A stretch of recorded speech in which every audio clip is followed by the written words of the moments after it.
No contact won't hurt him. Let me say that again. It won't hurt him. Silence by itself, that's easy to ignore.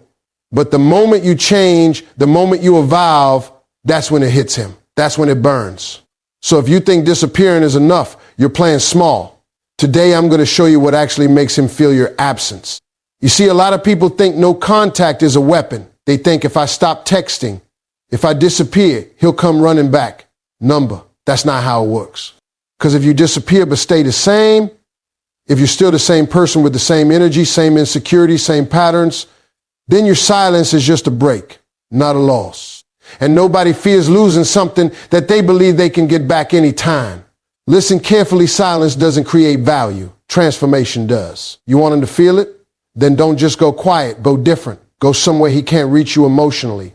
Go somewhere your own version doesn't exist anymore. Because the real pain doesn't come from your absence. It comes from realizing the version of you he had access to is gone forever. That's what shakes him. When he checks on you and you're not the same. When he hears about you and you've leveled up. When he sees you glowing without him. That's when the questions start. Did I lose her? Did I mess up? Why can't I reach her anymore? See, people don't value what's available. They value what's rare, what's evolving, what's growing beyond them. So if you're sitting there waiting, counting days of no contact like it's a strategy, you're missing the point. No contact is not the goal. It's just a space. The real work, that's what you do in that space. Do you grow? Do you heal? Do you become stronger, wiser, untouchable? Or do you just sit there hoping he feels something? Because hope is weak. Change is powerful. Let me tell you something real. The moment you stop needing him is the moment he starts feeling you. The moment your happiness number longer depends on his attention is the moment his attention starts chasing you. But by then, you won't even care because you didn't just create distance, you created value. And value is what makes people regret losing you. If you've ever felt ignored, this message is for you. If you've ever been taken for granted, don't stay silent anymore. Choose yourself not for him, but for your peace. And if you're ready to become unforgettable, silence feels powerful at first. You stop texting. You stop calling. You pull your energy but calm for a moment. It feels like control, like you're finally taking your power back.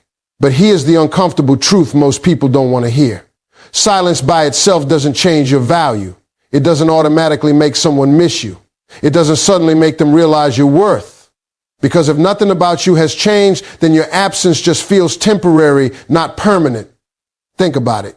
If someone believes they can come back to you at any time and find the same version of you waiting, same emotions, same availability, same patterns, then your silence isn't a loss.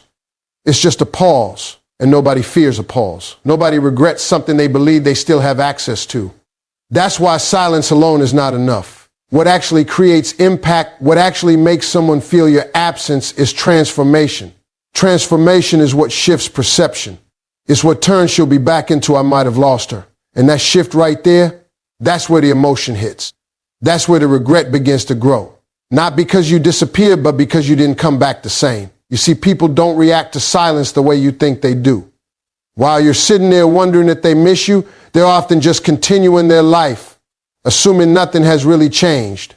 Because in their mind, you're still the same person they left, the same person they had access to, the same person who was always there. And as long as that belief exists, your silence has no weight. But the moment you start working on yourself, the moment your mindset changes, your energy shifts, your standards rise, that's when everything changes. Because now, even if you say nothing, your presence feels different. Your absence feels real. Transformation shows up in ways silence never can. It shows up in your confidence, the kind that doesn't beg, doesn't chase, doesn't need validation. It shows up in your decisions, what you tolerate, what you walk away from, what you no longer accept. It shows up in your energy, calm, grounded, unbothered. And most importantly, it shows up in your boundaries. Now, suddenly you're not just quiet, you're unavailable. And there's a difference. Quiet can be temporary. Unavailable feels permanent. When someone senses that they can no longer reach you the way they used to, that's when curiosity turns into concern. That's when ego turns into insecurity. That's when they start questioning everything they thought they knew about you. Because transformation creates uncertainty, and uncertainty is what makes people feel. If you stay the same, you're predictable. If you grow, you become unpredictable.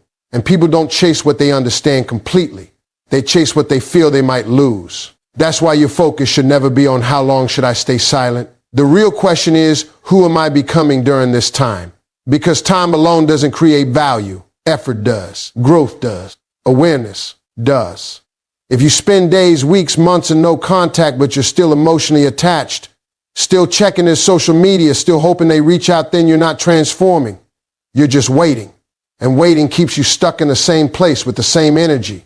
But when you use that space to rebuild yourself, to understand your worth, to detach from needing their validation, that's when your entire presence changes. And here's the part people don't expect: when you truly transform, you stop doing it for them. You stop caring whether they notice or not. You stop wondering if they feel your absence.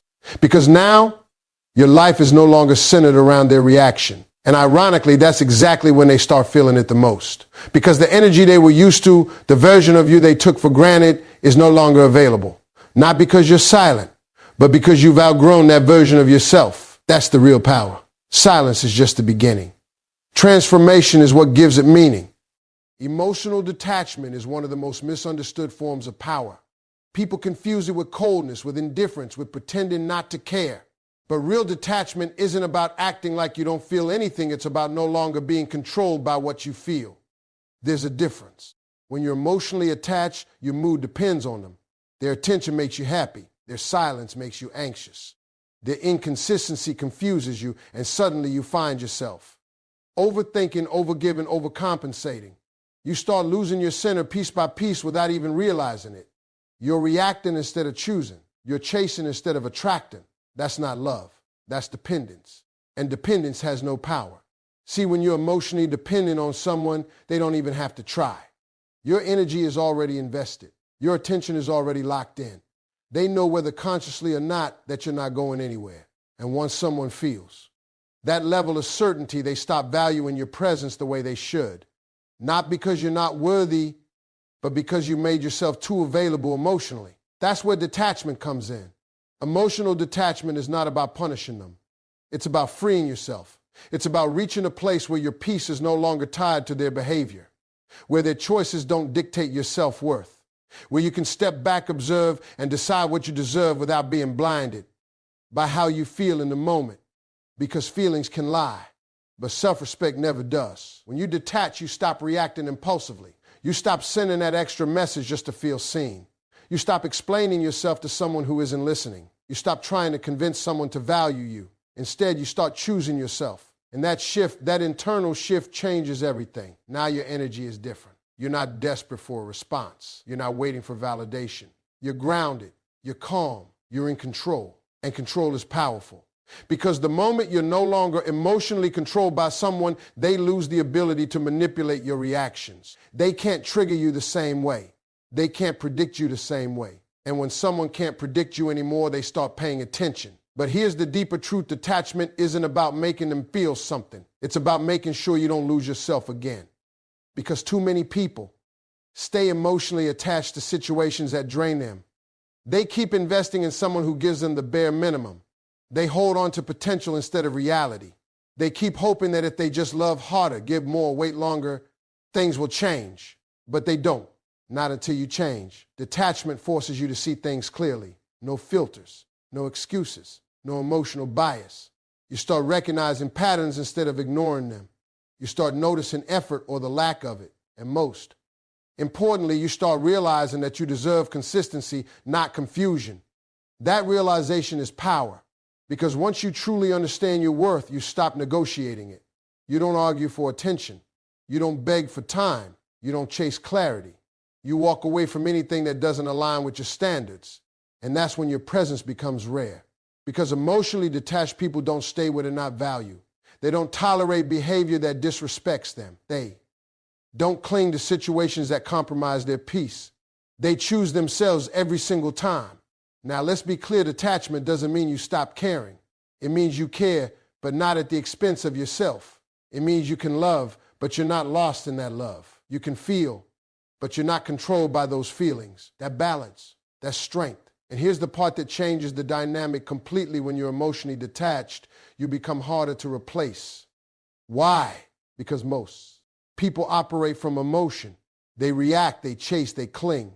But when you stand in calm confidence, when you're not easily shaken, when your happiness isn't dependent on someone else, you stand out.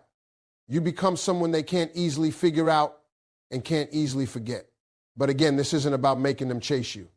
It's about making sure you never chase someone who doesn't choose you, because the ultimate power isn't in making someone feel your absence. It's in knowing that you're perfectly okay even if they never come back. That's emotional detachment. It's not distance. It's not silence.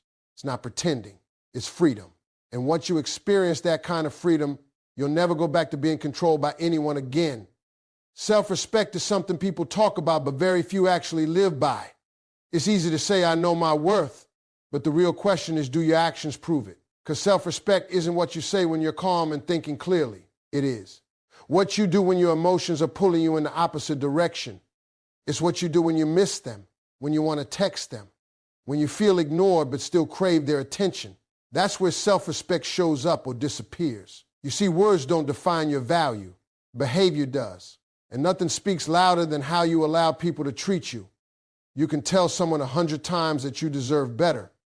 But if you keep accepting less, your actions are sending a completely different message. And people don't listen to what you say. They respond to what you tolerate. That's why self-respect is louder than any message you could ever send. Because when you truly respect yourself, you move differently. You don't chase conversations that feel forced. You don't beg for time from someone who makes you feel like an option. You don't sit there trying to decode mixed signals and excuses. You observe. You decide. And if it doesn't align, you walk away. No drama. No long explanations. No emotional speeches. Just distance. That kind of energy is powerful because it's rare. Most people, when faced with inconsistency, react emotionally. They ask questions. They seek clarity. They try to fix things. But when you operate from self-respect, you don't need to ask where you stand. You already know, because effort is obvious. Consistency is obvious. Respect is obvious. And if it's not obvious, then it's not there. Self-respect gives you the clarity to accept that without trying to force a different outcome. It teaches you that your time is valuable. Your energy is limited. Your attention is earned, not given freely to someone who doesn't appreciate it. And once you understand that, you stop over-investing in people who haven't proven they deserve you. That's when your standards rise, and higher standards change everything. Now, not everyone gets access to you. Not everyone gets your time, your attention, your emotional investment. You become selective not out of ego, but out of awareness. You understand that protecting your peace is more important than chasing temporary feelings. And here's the part most people don't realize: when you start operating from self-respect, you don't need to announce it. People feel it. They feel it in the way you respond or don't respond. They feel it in what you tolerate and what you walk away from. They feel it in your silence, not as confusion, but as a boundary. Because there's a difference between silence that comes from pain and silence that comes from strength. Pain says, I hope you notice I'm gone. Strength says, I don't need you to notice. That shift right there, that's self-respect in action. It's not about proving a point to them. It's about proving something to yourself. That you're no longer willing to settle. That you're no longer willing to shrink your value just to keep someone around. That you're no longer willing to trade your peace for temporary attention. And once you make that decision dash, really make it dash, you become unshakable. Because now your happiness isn't tied to someone else's behavior. Your confidence isn't dependent on their validation. Your worth isn't something they get to decide. You've already decided it for yourself. And that kind of certainty is magnetic. Not because you're trying to attract them back, but because you're no longer operating from lack. You're not trying to fill a void. You're standing in fullness. You're complete on your own. And when someone who once had access to a version of you that tolerated less sees that change, it hits differently. Because now they can't reach you the same way. Not because you blocked them, not because you disappeared, but because your standards no longer allow it. That's what makes self-respect so powerful. It doesn't need noise. It doesn't need explanation. It doesn't need validation. It speaks through your actions, through what you accept, through what you reject, through what you walk away from without hesitation. And in a world where people are constantly explaining themselves, chasing attention, and lowering their standards just to keep someone being the one who quietly chooses themselves, that stands out. That gets noticed. But more importantly, that protects you. Because at the end of the day, the goal isn't to make someone else realize your worth. The goal is to make sure you never forget it again.